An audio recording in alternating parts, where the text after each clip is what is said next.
આપણે નીકળીએ આપણા પગથી કોણ આ ગાડું મેલી જતો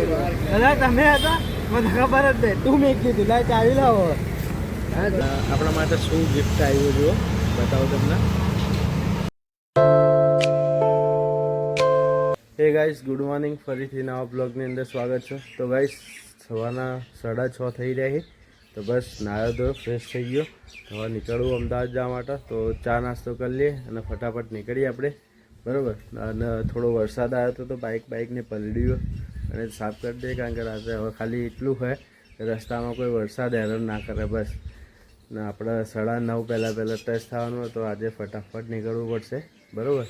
તો એ પહેલી વખત પહેલાં શનિ રવિ લેટ નીકળ્યો હતો કારણ કે પાલનપુર થઈને ગયો હતો ને એટલે લેટ થઈ ગયો હતો આ ફેરે હવે ને ડાયરેક્ટ હજી સટલાસણા થઈ નીકળવું પડશે તો ફટાફટ ચા નાસ્તો કરીએ અને નીકળીએ તો ગાઈસ ફ્રેશ થઈ ગયા હવે નીકળીએ બાઇક રેડી કરી દીધું તો ફટાફટ નીકળીએ ને આપણો એક્શન કેમેરો લઈ લીધો લગાવી દઈએ બાઇક પર આજે તો ગાઈસ આપણો મોટો બ્લોગિંગ સેટઅપ રેડી છે તો જોઈ લો એ કેમેરો આપણા બાઇક પર લગાવી દીધો અને ફટાફટ રેડી થઈ જાય એરફોન લગાવી દઉં સોરી એરબડ લગાવી દઉં બરાબર માસ્ક લગાવી દઈએ માસ્ક લગાવીને હેલ્મેટ લગાવીને નીકળીએ અને મોબાઈલથી બ્લૂટૂથ કનેક્ટ કરી લઉં રસ્તામાં કોઈનો ફોન આવે આ તે તો રિસીવ કરવા થાય અને પ્લસ બીજું એ કીધું વાપરતા જશું તો મજા આવશે બરાબર તો બસ ફટાફટ માસ્ક લગાવી દઈએ બરાબર અને હેલ્મેટ લગાવી દઈએ કારણ કે હેલ્મેટ સેફટી માટે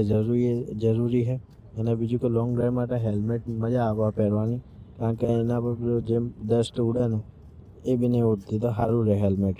બરાબર તો ફટાફટ નીકળીએ ઘરવાળાને બાય બોલ દઈએ અને નીકળીએ ફટાફટ અને ગાઈઝ મોટો બ્લોગિંગ સિરીઝની અંદર થોડો સપોર્ટ કરજો તો બાકીના વિડીયો બી બનાવતા ફાવો મને બરાબર શેર કરજો સબસ્ક્રાઈબ કરજો કારણ કે બહુ મહેનત કરી છે અને આ સેટઅપ બી મને બહુ કોસ્ટલી પડ્યું હા પણ લાવી દીધું હા સેટઅપ કર્યું તો ગાઈસ નીકળીએ હવે ચલો કરીએ સ્ટાર્ટ તો બાય દાદા મળીશું હવે નેક્સ્ટ સેટરડે સન્ડે આગલા શનિ રવિ આવશું બરાબર તો હાલ નીકળીએ અમદાવાદ જવા માટે અમદાવાદ જઈને પહેલાં તો ઓફિસ જવાનું ટાઈમ થઈ ગયો ટાઈમ મીન્સ કે સમજો ને કે 9:30 પહેલાં પહોંચવાનું હોય તો જોઈએ કેટલા વાગ્યા સુધી પહોંચાય છે કારણ કે પેલા આગલા જે શનિ રવિ હું ઘરે આવ્યો હતો ને તે શનિ રવિ લેટ થઈ ગયું હતું તો પછી જવાનું નહીં તો થોડી હોબળવા મળ્યું હતું એના કરતાં આ ફેર્યા ને થોડા વહેલા જ પહોંચી જઈએ બરાબર તો પેટ્રોલ બી નખાવી દઈએ બાઇકની અંદર પેટ્રોલ નખાઈને ફટાફટ નીકળીએ તો ગાઈસ બનાવો બ્લોગની અંદર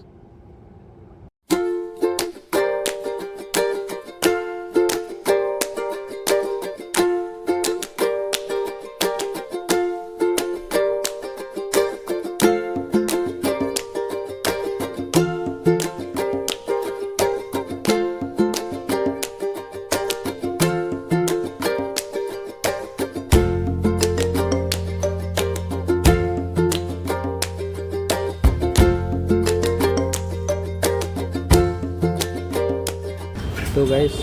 આપણા ઓફિસ હડલ મિટિંગ અટેન્ડ કરીને આવી ગયા જમવા માટે પુલાવ મંગાવ્યો પુલાવ ખાઈને હવે નીકળીએ આપણા કામ માટે તો ગાઈસ વિઝિટો પટાઈને આવ્યા હવે મસ્કાબન અને ચા પીએ ફટાફટ કારણ કે ભૂખ લાગી હતી પુલાવ હજમ થઈ ગયા છે મસ્કાબન અને ચા નાખી દઈએ પેટમાં મસ્કાબન ચા તો ગાઈસ આપણા ઓફિસનું કામ પૂરું થાય અભયને મેકીએ એની જગ્યાએ ને આપણે નીકળીએ આપણા પગથી કોણ આ ગાડું મેલી જતો દાદા તમે હતા મને ખબર જ નહીં તું મેક દીધું લાય ચાવી લાવો હા તું ટ્રાફિક થઈ ગયો હતો ચાલો કોણ અમે આટલામાં જતા યાર મારા 5 વાગ્યાનો આવ્યો તો ગાઈસ એમાં થયું હતું એવું કે ભાઈ જે જગ્યાએ બાઇક મૂક્યું હતું ને નો પાર્કિંગ હતું અને પ્લસ કે જે શાકભાજીવાળા ભાઈ હતા ને એમની જગ્યા પર બાઇક મૂકી દીધું હતું તે ભાઈની લારી કે ઊભી કરવી જ લોચા થયા હતા એટલા માટે એ ખોડતા હતા અમારે તો ગાઈસ આપણું ઓફિસનું કામ પટાઈને આવી ગયો તો હું અભયને ડ્રોપ કર્યા પછી આવી ગયો તો મારી એક જગ્યા પર અને આપણા માટે શું ગિફ્ટ આવ્યું જુઓ બતાવો તમને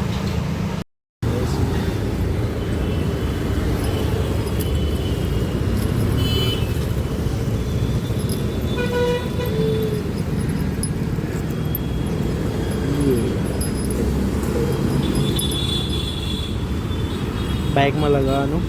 નીચે લોઅર પાર્ટ પર. બીજું શું કે હનુમાન દાદાને કિચન આપ્યું રક્ષા કરવા માટે. જો તો કાલે સવારે એને લગાવીશું, બરાબર. તો ગાઈસ આપણે ત્યાંથી આપણું ગિફ્ટ લઈને પછી નીકળી ગયા. પછી આ નરોડામાં આવીને મીન્સ કે થોડું નોર્મલ નાસ્તો કર્યો, કારણ કે ખાવાની ઈચ્છા હતી નહીં. પકોડી અને વડાપાવ ખાઈને પેટ ભરાઈ ગયું હતું. એના પછી હું આવી ગયો ભાટ સર્કલ પર. જો જે કેબલ બ્રિજ બન્યો ને અમદાવાદ અને ગાંધીનગર વચ્ચેનો, તે કેબલ બ્રિજ પર આવી ગયો. જો આનો નાઇટનો વ્યૂ કેવો હોય. બધી ટોટલી લાઇટિંગ વગેરે લગાવેલી છે. આમ હાલ તો 9 દિવસ એવો શણગારેલો ને કે મત પૂછો, બરાબર. તો એ કેબલ બ્રિજના મીન્સ કે જો દિવસના સવારે વિડીયો બી બનાવી છે એનો એક નાખીશ. હાલ નાઇટનો વ્યૂ જુઓ ખાલી કેવો આવે, બરાબર. તો ફટાફટ નીકળીએ, વરસાદનો ટાઈમ છે તો ગાંધીનગર પહોંચવાનું હોય. તો ફટાફટ નીકળીએ હવે ગાંધીનગર જવા માટે, કારણ કે વરસાદ આવશે તો પલળી જઈશ. કારણ કે મારા જોડે તો રેનકોટ બી મેં નહીં લીધો. એક માણસ કહે કે કરે રોજ કે રેનકોટ લઈ લો, પણ ટાઈમ જ નહીં.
ગાઈસ આવી ગયો રેલવે સ્ટેશન, બરાબર. આજે તો ખાધું નહીં, કારણ કે વડાપાવ અને પેલું શું કહેવાય વડાપાવ અને પકોડી ખાઈને જ પેટ ફૂલ થઈ ગયું, બરાબર. તો બસ આવી ગયો, ગુરુ હે. મળીએ સવારે નવા બ્લોગની અંદર. Bye, take care, good night.